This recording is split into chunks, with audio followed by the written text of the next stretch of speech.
Standard 10 के maths में last में हमने chapter number 3 pair of linear equations in two variables, ठीक है, इसका रिवीजन हमने किया था। ठीक है, तो इसका रिवीजन हमारा हो चुका है। आज हम चैप्टर नंबर 15 प्रोबेबिलिटी का रिवीजन स्टार्ट करते हैं। ठीक है, अब प्रोबेबिलिटी क्या है वो हमने 9th स्टैंडर्ड में थोड़ा बहुत तो पढ़ रखा है। ठीक है, डिटेल में इस चैप्टर में हम पढ़ेंगे। जैसे हम फॉर्मूला 9th स्टैंडर्ड में अप्लाई करते थे कि probability is equal to possible outcomes divide by total outcomes, same formula हम यहाँ पे ही अप्लाई करेंगे। प्रोबेबिलिटी इज इक्वल टू किसी भी इवेंट के पॉसिबल आउटकम्स डिवाइड बाय उस इवेंट के टोटल आउटकम्स। ठीक है, तो फॉर्मूला तो सबको पता है। इस चैप्टर में थोड़े हम टर्म्स देखेंगे, थोड़े हम क्या देखेंगे, टर्म्स देखेंगे। ठीक है, तो सबसे पहला है कि एलिमेंटरी इवेंट क्या होती है। एलिमेंटरी इवेंट मतलब कि कोई एक चीज, कोई एक घटना बन रही है, उसमें दो इवेंट बन रही है। अब दोनों इवेंट है वो दोनों एक साथ एक ही चीज का हो, अगर दोनों की प्रोबेबिलिटी आप फाइंड करो तो टोटल आपको 1 मिले, उस टाइप की इवेंट्स को आप क्या बोलोगे, एलिमेंटरी इवेंट्स बोलोगे। क्या बोलेंगे, एलिमेंटरी इवेंट्स। अब हम देखेंगे इक्वली लाइकली आउटकम्स। अब इक्वली लाइकली आउटकम्स किसे बोलते हैं, देखो जैसे कि अगर किसी बेबी का बोर्न हुआ, ठीक है, तो वो बेबी है वो बॉय है या गर्ल है, पहले तो किसी को पता नहीं होगा ना। ठीक है, बोर्न होने से पहले किसी को पता होगा कि वो बेबी है वो बॉय होगा या तो गर्ल होगा, किसी को नहीं पता। ठीक है, तो बोर्न होने से पहले दोनों की पॉसिबिलिटीज कैसी है, सेम है, तो दोनों को क्या बोलेंगे, इक्वली लाइकली आउटकम। क्या बोलेंगे, इक्वली लाइकली आउटकम। ठीक है, आपके पास एक डाई है, हमें पता है कि डाई में कितने नंबर्स होते हैं, 1 to लेके 6 तक, 1 2 3 4 5 6 ऐसे नंबर्स होते हैं। ठीक है, अब आप ऐसे हिला के डाई को क्या करोगे, थ्रो करोगे, तो आपको पहले पता था कि आपको कौन सा नंबर मिलने वाला है, नहीं।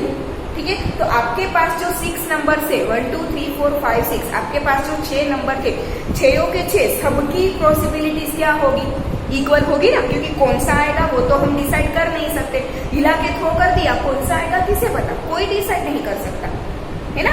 तो वो क्या है, उसे हम क्या बोलेंगे, इक्वली लाइकली आउटकम्स, कि जितनी भी इवेंट हो सकती है सबकी पॉसिबिलिटीज अगर सेम हो तो उसे हम क्या बोलेंगे, इक्वली लाइकली आउटकम। ठीक है, और अगर उनकी प्रोबेबिलिटी, सबकी प्रोबेबिलिटी, जितने भी इक्वली लाइकली आउटकम्स मिलते हैं सबकी अगर आप प्रोबेबिलिटी फाइंड करो तो सारी प्रोबेबिलिटीज का सम क्या होगा, 1 होगा। उसे क्या बोलते हैं, एलिमेंटरी इवेंट्स। ठीक है, फिर हमने देखा था सर्टेन इवेंट। कोई इवेंट होने की पॉसिबिलिटी 100% है, उसकी प्रोबेबिलिटी आपको 1 मिलेगी, या तो प्रोबेबिलिटी परसेंट में बोलो तो 100% मिलेगी और वैल्यू में बोलो तो 1 मिलेगी। ठीक है, तो उसे क्या बोलते हैं, हम सर्टेन इवेंट बोलते हैं, कि होगी ही। ठीक है, वो चीज होगा ही, हमें पता है, फिक्स है कि उसकी पॉसिबिलिटीज 100% है, तो उस इवेंट को क्या बोलेंगे, सर्टेन इवेंट, और उसकी प्रोबेबिलिटी क्या होगी, 1। ठीक है, अब अनश्योर इवेंट या तो अनसर्टेन इवेंट, कि हमें पता है कि जो इवेंट होने की कोई पॉसिबिलिटीज ही नहीं है, वो इवेंट होगी ही नहीं, उसे हम क्या बोलेंगे, अनसर्टेन इवेंट। क्या बोलेंगे उसे, अनसर्टेन इवेंट। ठीक है, और उसकी प्रोबेबिलिटीज कितनी होगी, 0। कितनी होगी उसकी प्रोबेबिलिटी, 0। क्लियर, तो ये हो गई आगे की थोड़ी टर्म्स। ठीक है, अब आपको किसी भी चीज की अगर प्रोबेबिलिटी मिलेगी, कोई भी इवेंट की प्रोबेबिलिटी मिलेगी, तो उसकी वैल्यू ऑलवेज, ई मतलब कोई इवेंट की प्रोबेबिलिटी, उसकी वैल्यू ऑलवेज आपको 0 से 1 के बीच में ही मिलेगी। कैसी मिलेगी, प्रोबेबिलिटी ऑफ इवेंट कितनी मिलेगी, 0 to 1 के बीच, या तो 0 हो सकती है, या तो ग्रेटर देन 0 हो सकती है, या तो 1 हो सकती है, या तो लेस देन 1, मतलब कि 0 से 1 के बीच में ही होगी। कोई भी इवेंट ले लो, कोई भी इवेंट, उसकी प्रोबेबिलिटी ऑलवेज कितनी होगी, 0 to 1 के बीच में। क्लियर, ठीक है। अब दूसरी चीज, आपके पास अगर कोई कॉइन है, ठीक है, कोई एक कॉइन आपके पास है, उसकी कितनी साइड्स होगी, 2 side, head and tail, head and tail, उसकी 2 साइड्स होगी। ठीक है, मतलब कि आपके पास कितनी पॉसिबिलिटीज है, 2 है, एक तो हेड और दूसरी टेल। तो हेड और टेल, आप कॉइन को क्या करोगे, टॉस करोगे, तो उसमें हेड आएगा या टेल आएगा, आपको पता है, नहीं पता। ठीक है, तो हेड और टेल दोनों की पॉसिबिलिटीज आने की क्या है, सेम है, मतलब कि दोनों क्या है, इक्वली लाइकली आउटकम्स है। ठीक है, अब आपके पास 2 कॉइन्स एक साथ है, 2 कॉइन्स क्या है, एक साथ है, यहाँ पे कॉइन नंबर 1, यहाँ पे कॉइन नंबर 2। सपोज कि आपने दोनों को एक साथ टॉस किया, हेड मिला, एक ये पॉसिबिलिटी होगी। दूसरी पॉसिबिलिटी होगी कि शायद दोनों में आपको टेल मिले, ठीक है, ये पॉसिबिलिटी है। तीसरी पॉसिबिलिटी है कि एक में हेड दूसरे में टेल मिले, ठीक है। और चौथी प्रोबेबिलिटी है कि पहले में टेल और दूसरे में हेड मिले। तो आपके पास अगर 2 कॉइन है तो उसकी आउटकम्स कितने होंगे? टोटल 4 आउटकम्स होंगे। अगर आपके पास 2 कॉइन्स है तो उसके आउटकम्स कितने होंगे? 4 आउटकम्स होंगे, ठीक है। या तो दोनों में हेड, या तो दोनों में टेल, या तो कॉइन 1 में हेड 2 में टेल, और या तो कॉइन 1 में टेल और 2 में हेड, ठीक है। इतना पॉसिबल है। और अगर मानो कि आपके पास 3 कॉइन है, आपके पास क्या है? 3 कॉइन है, तो एक तो तीनों में हेड, एक तो तीनों में टेल, ठीक है, एक में हेड 2 में टेल, ठीक है। फिर यहाँ पे हेड है और दूसरे में हेड आ गया, ठीक है। दूसरा है कि पहले 2 में टेल, तीसरे में हेड आ गया, ठीक है। फिर एक पॉसिबल है कि एक में टेल है, बाकी के 2 में हेड है, ठीक है। अब ये टेल यहाँ पे आ गया, ऐसा भी पॉसिबल है, पहले में हेड, दूसरे में टेल, तीसरे में हेड, पहले 2 में हेड, तीसरे में टेल। तो कितने हुए? 1 2 3 4 5 6 7 8। कितने कॉइन्स थे आपके पास? 3 कॉइन्स। तो उसके पॉसिबल आउटकम्स कितने हो गए? टोटल आउटकम्स कितने हो गए? 8। कितने हो गए? 8। तो याद रखो कि आपके पास अगर कॉइन है तो कॉइन के आउटकम्स 2n होंगे। कॉइन के आउटकम्स कितने होंगे? 2n। अगर आपके पास 2 कॉइन है तो n = 2। अगर आपके पास 3 कॉइन्स है तो n = 3, ठीक है। रखो n = 2 रखोगे तो 2² = 4। तो आपके पास जब 2 कॉइन थे तब आपको ये 4 आउटकम मिल रहे थे ना, मिल गए 4 आउटकम, ठीक है। अब आपके पास अगर 3 कॉइन है दैट मींस कि 2³ कितना होगा? 8। तो मिले 8 आउटकम्स, ठीक है। तो आपके पास अगर 4 कॉइन्स होंगे, अगर आपके पास 4 कॉइन्स होंगे और आप 4 को एक साथ टॉस करोगे, या तो एक ही कॉइन को 4 बार टॉस करो, वो भी सेम है, ठीक है। 2 कॉइन को एक साथ टॉस करो, या तो एक ही कॉइन को 2 बार टॉस करो, दोनों चीजें, ठीक है। एक ही कॉइन को 3 टाइम्स टॉस करो, या तो 3 कॉइन को एक साथ टॉस करो, दोनों चीजें से, ठीक है। आपके पास अगर 4 कॉइन्स है, ठीक है, तो 4 कॉइन्स को एक साथ टॉस करो, या तो एक ही कॉइन को 4 टाइम्स टॉस करो, दोनों चीज क्या है? सेम, ठीक है। तो क्या आएगा? 2⁴ = 16। तो टोटल आउटकम्स आपको कितने मिलेंगे? 16। क्लियर, ठीक है। ये आपको याद रखना है कि अगर आपके पास कॉइन है तो नंबर ऑफ कॉइन्स n है, तो आपको टोटल आउटकम्स कितने मिलेंगे? 2n। क्लियर। और पॉसिबल आउटकम कितने होंगे वो तो जो आपको इवेंट दी है depends on that. Possible outcome तो हम पहले से बता ही नहीं सकते, क्योंकि जिस टाइप की हमें इवेंट दी है उसके ऊपर से मिल सकता है, तो पहले से हम नहीं बता सकते कि पॉसिबल आउटकम इतने ही होंगे। Clear, depends on the event. Total outcomes बता सकते हैं। आपके पास अगर नंबर ऑफ कॉइन्स n है तो आपको टोटल आउटकम्स कितने मिलेंगे? 2n, जहाँ n क्या है? नंबर ऑफ कॉइन, या तो एक ही कॉइन को आपने जितने बार टॉस किया है वो नंबर। क्लियर, ठीक है। अब सपोज कि आपके पास एक डाई है। डाई में मैंने अभी आपको बोला कि कितनी साइड्स होती है? 6 साइड्स होती है, मतलब कि 6 नंबर्स होते हैं, ठीक है। तो वो तो आपको आउटकम्स मिल जाएंगे कि 6 पॉसिबल है, ठीक है। बट अगर आपके पास 2 डाई है, 2 डाइस है आपके पास, 2 डाइस, प्लूरल में डाइस बोलेंगे, सिंगुलर में डाई, ठीक है। तो आपके पास 2 डाइस है। अब दोनों को एक साथ थ्रो करोगे तो दोनों में सेम नंबर आए ऐसा जरूरी नहीं है, दोनों में अलग अलग हो सकता है। और अलग मतलब पहली डाई में 1 to 6 में से कोई भी हो सकता है, और दूसरी डाई में भी 1 to 6 में से कोई भी हो सकता है। हमें थोड़ी ना पता है कि किसमें कितना आएगा, ठीक है। तो उसके टोटल आउटकम्स कितने होंगे वो हम देखते हैं, ठीक है। यहाँ पे मैं ले रही हूँ डाई 1, यहाँ पे मैं ले रही हूँ डाई 2,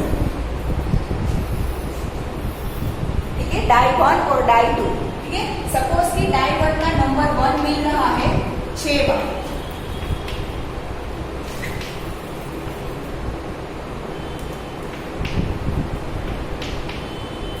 देखो मैंने ये 6 टाइम्स क्यों लिखा? क्योंकि उसकी 6 साइड्स होती है। मैंने 6 टाइम्स क्यों लिखा? क्योंकि उसकी क्या होती है? 6 साइड्स होती है।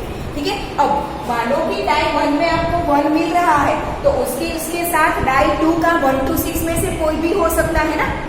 डाई 1 में आपको, आपके पास 2 डाई है, डाई 1 में आपको 1 मिल रहा है, पर उसके साथ डाई 2 का 1 to 6 में से कोई भी नंबर हो सकता है, ठीक है। तो वो तो टोटल आउटकम्स में काउंट होगा, ठीक है। तो डाई 1 के साथ डाई 2 का 1 हो सकता है, 2, 3, 4 या 5 या तो 6, कुछ भी हो सकता है, ठीक है। फिर हम जाएंगे डाई 1 में सपोज कि मिल रहा है 2, ठीक है। तो डाई 1 में 2 मिले तो उसके साथ डाई 2 का तो 1 to 6 में से कोई भी हो सकता है ना, ठीक है। तो सपोज कि डाई 1 के 2 के साथ 2 का 1 मिला, दोनों में 2 2 मिला, इसमें 2 मिला, दूसरी में 3 मिला, पहली में 2 मिला, दूसरी में 4, पहली में 2, दूसरी में 5, पहली में 2, दूसरी में 6, ये भी पॉसिबल है, ठीक है।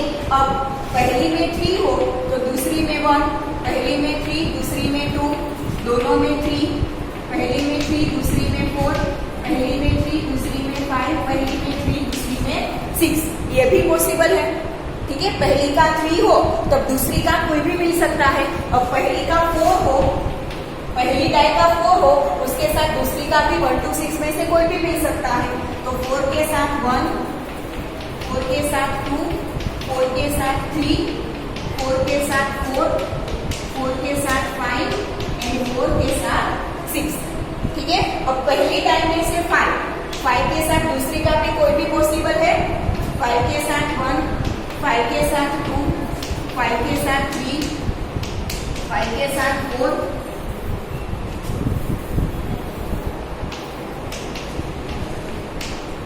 5 के साथ 5 और 5 के साथ 6, ठीक है। अब जैसे ही 6 के साथ सभी पॉसिबल है तो 6 के साथ 1, 6 के साथ 2, 6 के साथ 3, 6 के साथ 4, 6 के साथ 5 और 6 के साथ 6, इतने टोटल आउटकम्स मिलेंगे आपको, ठीक है। अगर हम 2 डाइस को एक साथ थ्रो करें तो इतने पॉसिबल आउटकम्स है, काउंट करो कितने होंगे, 36, ठीक है। कॉइन की 2 साइड होती है तो हमने पावर क्या लिखा था, 2 raised to n, ठीक है। डाइस की कितनी साइड होती है, 6, तो हम लिखेंगे 6 raised to n, जितनी साइड उसका n पावर। कॉइन में 2 साइड थी तो 2 की पावर n, डाई में 6 साइड होती है तो 6 की पावर n। अब 2 डाई ली है तो n की प्लेस पर क्या आएगा, 2, तो 6 स्क्वायर क्या हो गया, 36, आया समझ में। अब आपको अगर 2 की जगह पे 3 डाई बोली हो तो आप 6 क्यूब रखोगे तो 6 क्यूब की वैल्यू 216, कितने पॉसिबल आउटकम्स मिलेंगे हमें, 6 क्यूब मतलब 216, आया समझ में, ठीक है। आपको कोई भी चीज दी हो, कॉइन दिया हो या तो डाई दिया हो, ठीक है, जितनी भी साइड है उसका n पावर कर दो, 2 साइड है तो 2 की पावर n, 6 साइड है तो 6 की पावर n मतलब आपने जितनी भी ली है वो, कॉइन 2 लिए है तो n2, डाई 2 ली है तो n2, n2, ठीक है। डाइस आपने 3 ली है तो n = 3, आया समझ में, ठीक है। तो इतने पॉसिबल आउटकम्स, टोटल आउटकम्स है। अब आपको देखो 1 नंबर, डाई 1 का कोई भी नंबर ले लो, डाई 1 का कोई भी नंबर ले लो, उसके साथ आपको डाई 2 का कोई भी नंबर लिखने से तो मिल ही जाएगा, कुछ भी बाकी नहीं होगा, ठीक है।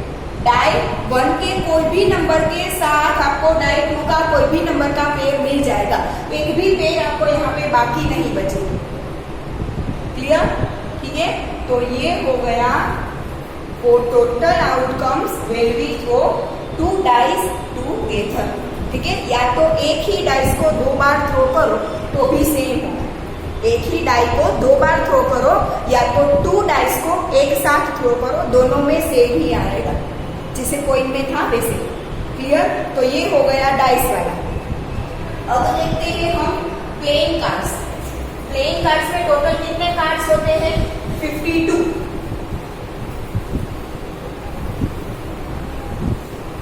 प्लेइंग कार्ड्स में टोटल कितने कार्ड्स होते हैं, 52, टोटल 52 कार्ड्स। 52 कार्ड्स में 13, 13, 13 और 13, 4 टाइप्स के 13 कार्ड्स होते हैं, 4 टाइप्स के 13 कार्ड्स होते हैं, 13 4 आर 52, ठीक है। ये 4 टाइप्स कौन सी होती है? एक तो डायमंड, डायमंड के 13, फिर होता है स्पेड, ठीक है, मुझे नाम देखना पड़ेगा, एक मिनट। हाँ, एक होता है डायमंड, दूसरा होता है स्पेड, एक सेकेंड। हाँ, फिर हार्ट्स एंड क्लब्स,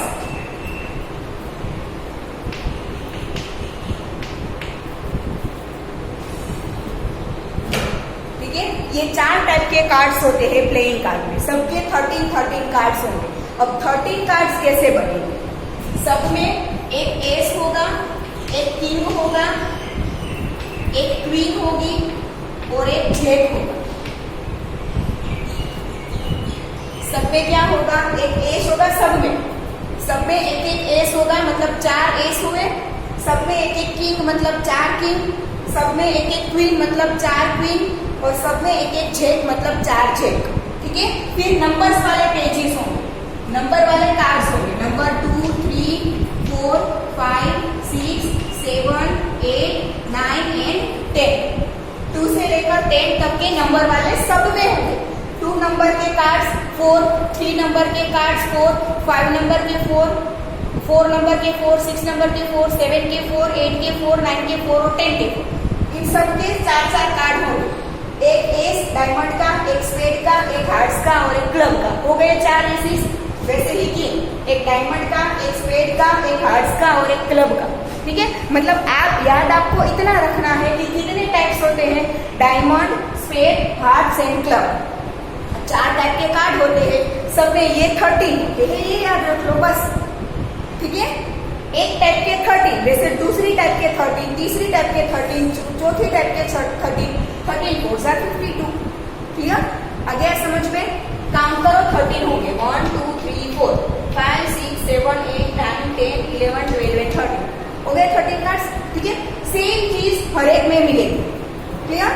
ठीक है, तो ये हो गए कार्ड्स। अब कार्ड्स में क्या क्या होता है पता चल गया, ठीक है। तो इतनी ही चीजें थी तो जो थोड़ी अलग थी, जो आपको देखना था, ठीक है। बाकी को तो प्रोबेबिलिटीज जो एक्सरसाइज 15.1 एक ही है हमारा, ठीक है, वो पूरा सिलेबस में है। चैप्टर 15 आपका पूरा सिलेबस में है, कुछ भी सिलेबस में से कैंसिल नहीं हुआ है, क्लियर? प्रोबेबिलिटी वाला चैप्टर नंबर 15 आपका पूरा सिलेबस में है, कुछ भी सिलेबस में से कैंसिल नहीं हुआ है, क्लियर? क्योंकि छोटा सा ही चैप्टर है, ठीक है। तो सारे सम तो मैंने आपको हर एक क्वेश्चन मैंने आपको क्लास में करवाया है।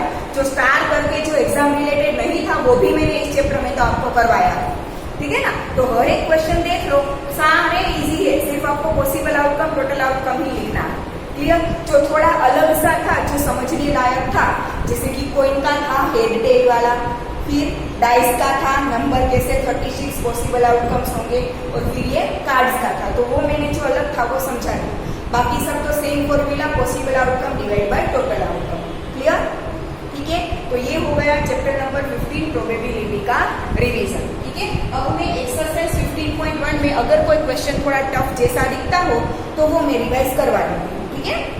चैप्टर नंबर 15 प्रोबेबिलिटी,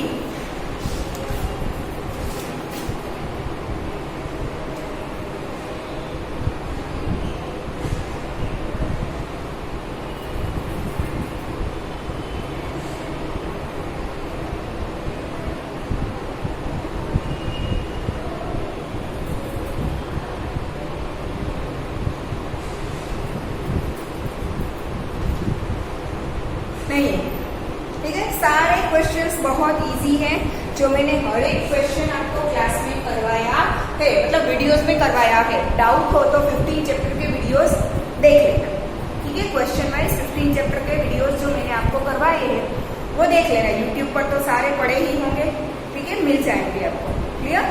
ठीक है, तो ये हो गया चैप्टर नंबर 15 प्रोबेबिलिटी का रिवीजन। अब आई थिंक अब इस चैप्टर में किसी को कहीं पे भी डाउट नहीं होगा, ठीक है। और हमारे जो जूम के डाउट लेक्चर्स होते हैं उसमें भी हमारा चैप्टर नंबर 15 का रिवीजन हो चुका है, ठीक है। उसमें भी मैंने आपको पूछा था कि चैप्टर में कहीं पे डाउट है, तो 1-2 डाउट थे, वो मैंने आपको सोल्व करके दिए। फिर भी वो मैंने यहाँ पे डाइस वाला तो रिवाइज कर दिया, ठीक है। तो फिर भी अगर कोई डाउट हो तो हम डाउट सोल्यूशन में देख लेंगे, क्लियर? ठीक है, तो यहाँ पे ये हमारा चैप्टर नंबर 15 प्रोबेबिलिटी का रिवीजन खत्म होता है। ठीक है, नेक्स्ट लेक्चर से हम न्यू चैप्टर का क्या करेंगे, सॉल्यूशन स्टार्ट करेंगे। ठीक है, हो सके तो हम कोई टफ चैप्टर का सॉल्यूशन करेंगे ताकि इजी चैप्टर के अगर रिवीजन बाकी रह भी जाए तो आपको कोई प्रॉब्लम ना हो। इजी होगा तो आप खुद से कर पाओगे, जैसे कि चैप्टर नंबर 2। ठीक है, बहुत इजी है तो वो आप खुद से कर सकते हो। और जूम में हमारा ऑलरेडी जिस चैप्टर का डाउट सॉल्यूशन हो चुका है वो तो रिवीजन करने की आई थिंक जरूरत नहीं हो। ठीक है, क्योंकि अगर आपको डाउट होता तो उसमें आप बोल देते। क्लियर है ना? तो यहाँ पे ये चैप्टर नंबर 15 प्रोबेबिलिटी का रिवीजन खत्म होता है। नेक्स्ट लेक्चर से हम न्यू चैप्टर का रिवीजन स्टार्ट करेंगे। आज हम यहाँ तक रखते हैं।